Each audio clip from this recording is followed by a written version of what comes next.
Belgique 1 dans Solo Stop jour 173. Oui, nous sommes sur un tracteur qui est sur un camion. Petit déj avec Abou et puis on part à la rencontre de la police et des escortes vers la capitale du Pakistan. Et avant de partir, en fait, regardez, il y a une maison qui se construit sur la maison. C'est pour le fils de Abou et Sikim. C'est comme ça ici au Pakistan. Et ça part.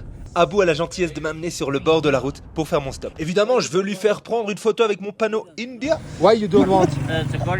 Et après l'avoir embêté, je dis au revoir au boss en partant rejoindre sa fille à la capitale. Je suis à un poste de police là et on repart en direction de la capitale. Les amis, j'ai été pris dans un taxi mais qui me prend en stop.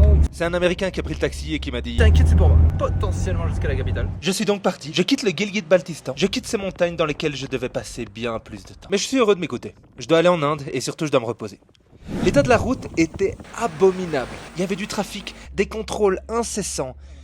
Je pense qu'il m'a grillé là. Il y a énormément de personnes qui vivent des minéraux trouvés dans le sol ici, mais aussi... Là ici derrière moi, ils sont en train de construire un barrage absolument immense. Toute la ligne là qu'on voit, c'est la nouvelle route. On repart et on croise un des nombreux villages qui bientôt sera enseveli.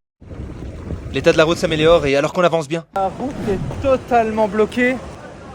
C'est la fin des pâquerettes. Il y a des travaux sur la route, donc on chill, on boit le chai, on fait connaissance et moi je vois un jouet. Bon, quitte à attendre, autant monter là-haut. C'est comme ça qu'on attend la fin de ce bouchon dans 1h30. Il n'y avait plus qu'à attendre, sagement. Et à observer la vie autour de nous. Et alors qu'on joue aux cartes, la route réouvre. It's a fucking race, let's go. Ah, non. On repart, on perd tellement de temps que le taxi driver s'énerve avec tout le monde. Ça fait 7 heures qu'on est sur des routes absolument infâmes. On n'est pas en sécurité non plus. On est toujours dans une zone à risque, donc on a une escorte. La seule de mon voyage au Pakistan. Et en moto sur 1 km. Et enfin, on arrive sur une autoroute. Plus que 3 heures de route.